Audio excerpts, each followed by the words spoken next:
মিশরে তখনও শিয়া শাসন। আমি আপনাদেরকে বলছিলাম মিশর দখল করছে শিয়ারা 359 হিজরিতে, শিয়ারা 359 হিজরিতে, 359 থেকে নিয়ে 557 হিজরি পর্যন্ত শিয়ারা মিশর দখল করে রাখছিল। মানে প্রায় 198 বছর শিয়ারা মিশর শাসন করছে, 198 বছর। আচ্ছা যাই হোক, মূল বিষয়টা বলি। 548 হিজরিতে নুরউদ্দিন রহমতুল্লাহ আলাইহি দেখলেন বাধা শুধু কি মিশর। এখন তিনি চিন্তা করলেন মিশরের উপর দিয়ে কিভাবে ফিলিস্তিন যাওয়া যায়। ঘটনাচক্রে মিশরের তখন যে শিয়া শাসক ছিল তার নামটা বলি, যদি পারেন মনে রাখবেন, আল আজিদ বিল্লাহ। কি নাম? সে নিজের স্বার্থ উদ্ধারের জন্য 27-28 বছরের এক তরুণের হাতে মিশরের প্রধানমন্ত্রীর দায়িত্ব দেয়। সেই তরুণের নাম সালাউদ্দিন আইয়ুবী রহমতুল্লাহ আলাইহি। আপনাদের মাথায় আসতেছে হুজুর এর কি কইতেছে, কিন্তু আগে শুনছি সালাউদ্দিন নুরউদ্দিন। হ্যাঁ, ওই সালাউদ্দিনই, ওই ইতিহাসের যে বীর সালাউদ্দিন। 27-28 বছরের তরুণ সালাউদ্দিন আইয়ুবী রহমতুল্লাহ আলাইহিকে মিশরের প্রধানমন্ত্রী বানাইলেন কে? শাসক আল আজিদ শিয়া। ওর টার্গেট ছিল কি? ওর টার্গেট ছিল স্বার্থ উদ্ধার করা, যে ওর মাধ্যমে আমি একটু ক্ষমতাটা পাকাভুক্ত করব। কিন্তু সালাউদ্দিন আইয়ুবী রহমতুল্লাহ জানতেন যে তোদের আকীদা যে যত খারাপ। উনি কি করলেন? শিয়াদের হাত থেকে মিশরকে উদ্ধার করলেন। 567 হিজরিতে তিনি মিশরকে শিয়াদের হাত থেকে পরিপূর্ণরূপে উদ্ধার করে মিশরে স্বচ্ছ আকীদা প্রতিষ্ঠিত করলেন। কে? সালাউদ্দিন আইয়ুবী। তাহলে সালাউদ্দিন আইয়ুবী রহমতুল্লাহ আলাইহি এখন মিশরে, তো নুরউদ্দিনের জন্য বিষয়টা সহজ হয়ে গেল। তিনি সালাউদ্দিন আইয়ুবী রহমতুল্লাহ আলাইহিকে বললেন ফিলিস্তিন যেতে হবে, কিভাবে যাওয়া যায় একটু বলেন। ইতিমধ্যে 559 হিজরিতে নুরউদ্দিন রহমতুল্লাহ আলাইহি ইন্তেকাল করলেন। তখন মুসলমানদের সেনাপতি হলেন সালাউদ্দিন আইয়ুবী রহমতুল্লাহ আলাইহি। তিনি ফিলিস্তিনকে গুরুত্ব দিলেন। গুরুত্ব দিতে দিতে 583 হিজরিতে একটা যুদ্ধ হয় ক্রুসেডারদের সাথে। এই যুদ্ধের স্থানটার নাম মনে রাখবেন, হিত্তিন। কি নাম? হিত্তিনে মুসলমানদের সৈনিক ছিল 12,000 আর ক্রুসেডারদের সৈনিক ছিল 63,000। এই 63,000 সশস্ত্র বাহিনীর সাথে মাত্র 12,000 মুসলমানকে আল্লাহ বিজয় দান করছে। সেনাপতি ছিলেন সালাউদ্দিন আইয়ুবী। এই তখন থেকে সালাউদ্দিন আইয়ুবী রহমতুল্লাহের নাম সারা পৃথিবীতে ছড়ায়া যায়।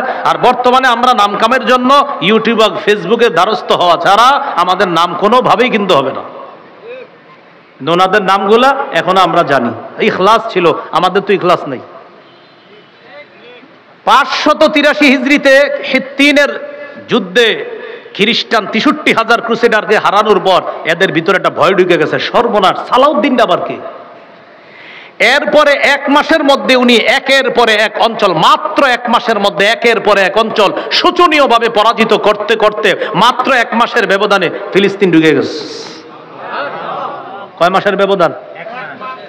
অথচ এর আগে 92 বছর পর্যন্ত ক্রুসেডাররা ফিলিস্তিন দখল করলো, কেউ সাহস করে নাই। উনি মাত্র 1 মাসের ব্যবধানে ফিলিস্তিন ঢুকে গেছে। ফিলিস্তিন ঢুকার পর উনি শান্তি প্রস্তাব করলেন। পাদ্রীদেরকে বললেন শান্তিতে যদি ক্ষমতা ছেড়ে দেন বাস, কোনো সমস্যা নাই। পাদ্রীরা মানলো না, কথা বললো না, আমরা ক্ষমতা ছাড়বো না। তখন তিনি মিনজানিক একটা এলাকা আছে, সেখান দিয়ে 12 দিন টানা আক্রমণ চালাইলেন আল কুদ শহরের উপরে। 12 দিন টানা আক্রমণের ফলে পাদ্রীরা বুঝতে পারছে সালাউদ্দিনের সাথে পারা যাবে না। তখন পাদ্রীরা কি করলো? পাদ্রীরা শান্তি প্রস্তাব মেনে নিল। সালাউদ্দিন আইয়ুবী বললেন না, এখন আর আমি মানি না। তোমরা 92 বছর মুসলমানদের সাথে যে আচরণ করছো আমিও সেটা করবো। 92 বুঝছেননি? 492 থেকে 583 কত হয়? আরে 492 583 কত? 92। মানে সব এমনি তাকাই রয়েছে আপনারা। আমি অঙ্কে কাঁচা, এরপরে তো সঠিক মনে হয় আমারটা। 92 হয় না? তো এই তো ওই 92 83 পর্যন্ত তো বললেন তুমি যা আচরণ করছো আমিও তোমার সাথে সেটাই করব। তখন খ্রিস্টানরা কি বললো জানেন? যে তুমি যদি আমাদের উপর আক্রমণ চালাও আমরা আমাদের স্ত্রীদেরকে হত্যা করবো। চিন্তা করেন, আমরা আমাদের শিশুদেরকে হত্যা করব। কারণ খ্রিস্টানরা জানে যে মুসলমানদের নবী মুসলমানদেরকে শিক্ষা দিছে যে যুদ্ধক্ষেত্রেও শিশু আর নারীদেরকে যেন তোমরা সেভ রাখো। তখন খ্রিস্টানরা টোপ মারলো যে মুসলমানরা একটা জায়গায় দুর্বল, সেটা কি? শিশু আর নারীদেরকে যদি সামনে নেওয়া যায় ওরা আমাদের উপর আক্রমণ চালাবে না। হুমকি দিল আমাদের উপর হামলা চালাইলে আমরা আমাদের স্ত্রীদেরকে হত্যা করব, শিশুদেরকে হত্যা করবো, আর 5000 মুসলমান আছে আমাদের এলাকায় ওদেরকে জবাই করবো। সালাউদ্দিন আইয়ুবী রহমতুল্লাহ চিন্তা করলেন শিশু নারীদেরকে হত্যা করবে, বিষয়টা তো খারাপ। তখন তিনি শান্তি প্রস্তাব মেনে নিলেন। সুবহানাল্লাহ পড়েন। কারণ মুসলমানরা যে আপনার নারী শিশুদের প্রতি কতটা দয়া শিখাইছে আল্লাহ রসুল, এটা যেন সারা পৃথিবী বুঝে। আজকে নারীবাদীরা স্লোগান দেয় যে কি মুসলমানরা তাদেরকে নাকি ঠকাইছে, ওরা যদি বুঝতো ওদেরকে কি পরিমাণ সম্মান দিছে তাহলে এইভাবে রাস্তাঘাটে আইসা অবুঝের মতো এই আন্দোলন করতো না। সালাউদ্দিন আইয়ুবী রহমতুল্লাহ আলাই ফিলিস্তিন দখল করলেন। সালাউদ্দিন আইয়ুবী 583 থেকে 589 তিনি মারা গেলেন। সালাউদ্দিন আইয়ুবী রহমতুল্লাহ আলাই মারা যাওয়ার পর ফিলিস্তিনের শাসক কে হবে এটা নিয়ে মুসলমানদের মাঝে দ্বন্দ্ব চলতেছে। দ্বন্দ্ব চলল 9 বছর। দ্বন্দ্ব চলল কয় বছর? 9 বছর। 9 বছর দ্বন্দ্ব চলার পর 598 হিজরিতে সালাউদ্দিন আইয়ুবীর ভাই আদিল ফিলিস্তিনের শাসন হলেন। এই আদিল ফিলিস্তিনের শাসন ক্ষমতায় আসার পর 598 থেকে 615 হিজরি পর্যন্ত ফিলিস্তিন শাসন করে আদিল। 615 হিজরিতে ফিলিস্তিনের শাসন আসে কামিলের হাতে। কি নাম বলেন তো? কামিল। এই কামিল 615 থেকে 635 হিজরি পর্যন্ত 20 বছর ফিলিস্তিন শাসন করে। তবে ফিলিস্তিনের কিছু অঞ্চল এই কামিল ইচ্ছা করে ক্রুসেডারদের হাতে তুলে দিস। নাউজুবিল্লাহ। 635 থেকে 637 পর্যন্ত আবার কিছুটা ভাটা পড়ে। 637-এ ফিলিস্তিনের শাসক হন নাজিমুদ্দিন আইয়ুব রহমতুল্লাহ আলাইহি। এই নামটা মনে রাখেন। কি নাম? অথচ ওনার নামটা ইতিহাসে অনেক মনে রাখার দরকার, কিন্তু আমরা এটা মনে রাখি না। কি নাম? নাজিমুদ্দিন আইয়ুব। নাজিমুদ্দিন আইয়ুব রহমতুল্লাহ আলাইহির একজন ভাতিজা ছিল, নাম ইসমাইল। কি নাম? এই ইসমাইল আবার কি করছে? দামেস্ক দখল করছে। দখল করার পর তার মধ্যে একটা ক্ষমতার লোভ ছিল, সে ক্রুসেডারদের সাথে হাত মিলাইছে। হাত মিলিয়ে কি করলো? ফিলিস্তিনের কিছু অঞ্চলের শাসক নাজমুদ্দিন আইয়ুব, মনে রাখেন কিছু অঞ্চল, আর বাকি অঞ্চলগুলা শাসক ছিল ক্রুসেডাররা। ইতিমধ্যে ক্রুসেডারদের হাত থেকে নাসির নামে একজন ফিলিস্তিন পুরাটা উদ্ধার করে। উদ্ধার করার পর ওই নাসিরের মনের নিয়ত হলো আমি হব একচ্ছত্র শাসক, মানে তারও ক্ষমতার লোভ। ওই দিক দিয়ে নাজমুদ্দিন আইয়ুবের ভাতিজা ইসমাইল, তারও ক্ষমতার লোভ। ইসমাইল কি করলো? ফিলিস্তিন আসলো। আসার পর ক্রুসেডারদের সাথে হাত মিলাইয়া নাসিরের কাছ থেকে ফিলিস্তিন দখল করে ক্রুসেডারদের হাতে দিয়ে দিল, আর বলল আমার উপর যেন কোনো সমস্যা না হয়, বিষয়টা একটু খেয়াল রাখেন। কাদেরকে? ক্রুসেডারদেরকে। নাজমুদ্দিন আইয়ুবের কাছে ফিলিস্তিনের কিছু অঞ্চল, আর বাকিটা আবার ক্রুসেডারদের কাছে। এবার বলেন 642 কত? 642 হিজরিতে নাজমুদ্দিন আইয়ুবের হাতে আবার ফিলিস্তিন পুরাটা চলে আসে। এই 642 থেকে 1335 তথা প্রায় 700 বছর পর্যন্ত মুসলমান ফিলিস্তিন শাসন করে। 1335 মানে 700 বছর। আর ইংরেজি হইলে 1244 থেকে 1917 খ্রিস্টাব্দ পর্যন্ত। 1244 থেকে 1917, দেখেন কত বছর হয়? প্রায় 700 বছর ফিলিস্তিন মুসলমান শাসন করে। 1917 সালে ফিলিস্তিনে ইহুদিদের সংখ্যা মাত্র 8%। কয় পার্সেন্ট? আর ফিলিস্তিন কাদের দখলে? মুসলমানদের। 8%। আজকে আমি আমার তবিয়তের বাইরে আলোচনা করতেছি, এই জন্য আলোচনাটা মন দিয়ে শোনেন। 60 মিনিটের বেশি কিন্তু আলোচনা করি না, হয়ে গেছে 80 মিনিট। এটা পুরো ইতিহাস ব্রেক হইতেছে। 8% ইহুদি তখন ফিলিস্তিন দখল। ফিলিস্তিনে আছে মাত্র 8% ইহুদি। 1917 সনের কথা মনে রাখবেন। 1917 এটা একটা ইতিহাস, মনে রাখবেন। ইহুদির একটা চিন্তা করলো 8% ইহুদি। কি চিন্তা?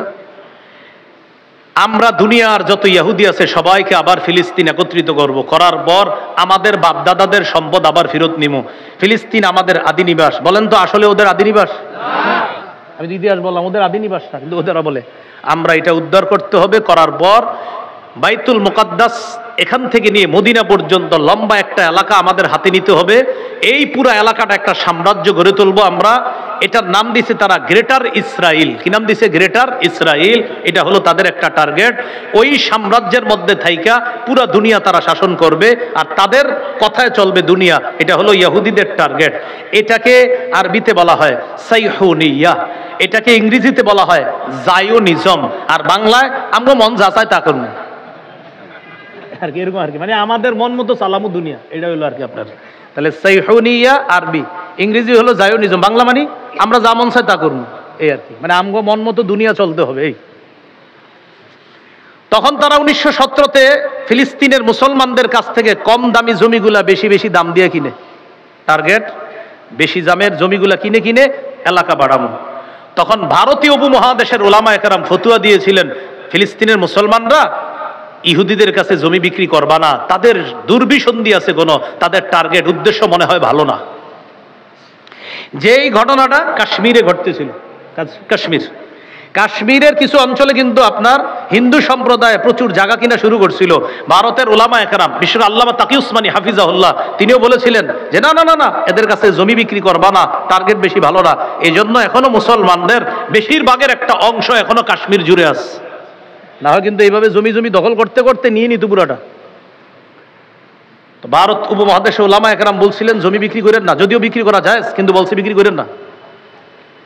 কিন্তু এরপরেও ভাই কম দামি জমিন যদি বেশি দামে পায়, আপনার জমিনের দাম 5 লাখ, বললাম 5 কোটি দিব,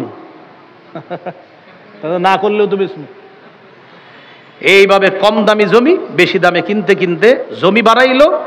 আর জনগণ বিভিন্ন দেশ থেকে ইহুদিদেরকে আনতে আনতে 1917 থেকে 1948, কয় বছর হয় একটু হিসাব করেন তো? 1917 থেকে 1948, 30-31 নাকি 31, এই মাত্র 30-31 বছরে তারা 30% ইহুদি বাড়াইলো। 1917 ছিল 8%, 1948 গিয়ে হলো আর 30%। চিন্তা করছেন?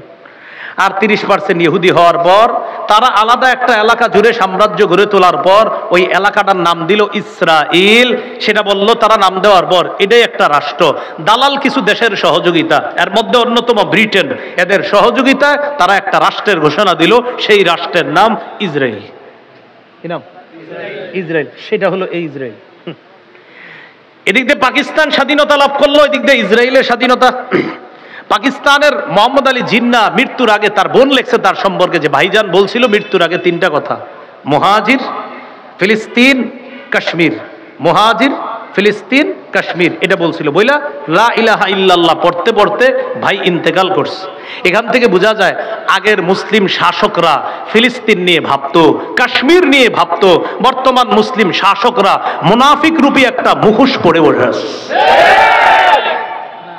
তখন তারা ভাবতো এটা নেই। তো ফিলিস্তিন একটা অংশ মানে জোর করে নিয়ে গেলে বানাইলো ইসরায়েল, এখন ইসরায়েল রাষ্ট্র হইলো। এরপর আগে কি করছে, আপনার জায়গা কিনছে, এখন কি করে? দখল। এখন দখল, আর খালি বোমা মারে, অস্ত্র দিয়ে আঘাত করে। এই আঘাত করতে করতে 1967-তে 3টা দেশ মিলে তাদের বিরুদ্ধে লড়াই করছিল, জর্দান, সিরিয়া, মিশর। জর্দান, সিরিয়া, মিশর 1967-তে ইসরায়েলের বিরুদ্ধে লড়াই করেছিল। 6 দিনে ইসরায়েল তাদেরকে ধরাশয়ী করে ফেলছে। কয় দিনে? 6 দিনে। তবে এই 6 দিনে ধরাশয়ী হওয়ার একটা কারণ আছে। আমাদের পার্শ্ববর্তী একটা রাষ্ট্র মুনাফিকি মার্কা আচরণ করেছিল, ওই মুনাফিকের কারণে তখন ওই 3টা রাষ্ট্র ইসরায়েলের কাছে ধরাশয়ী হয়েছে। মুনাফিক সাহেবরা কোথায়? আমাদের আশেপাশে। হ্যাঁ, ওদের একটা মুনাফিকি ছিল। এই মুনাফিকি গাদ্দারির কারণে তখন আপনার এই ঘটনাটা ঘটছে। তবে তাদের একটা স্লোগান ছিল, 3 দেশের। স্লোগানটা তত সুন্দর স্লোগান না, স্লোগান ছিল আল ইজ্জাতু লিল আরব, সম্মান আরবের। এই স্লোগানটা হলো জাতীয়তাবাদের স্লোগান। জাতীয়তাবাদের স্লোগান ইসলাম সমর্থন করে না। পরবর্তীতে ফিলিস্তিনের পক্ষে মুজাহিদরা লড়াই করতে লাগলো। মুজাহিদের স্লোগান আল ইজ্জু লিল্লাহ, সম্মান আল্লাহর। এটাই হলো প্রকৃত স্লোগান। মুসলমানের স্লোগান সম্মান আল্লাহর, মুসলমানের স্লোগান রাষ্ট্র আল্লাহর, সম্মান আল্লাহর। ইদানিং কালে আমাদের দেশে নতুন একটা স্লোগান আছে। আগে বলতো রাষ্ট্র যার যার, ধর্ম যার যার, উৎসব সবার। তো এটা বেশি দিন টিকে নাই।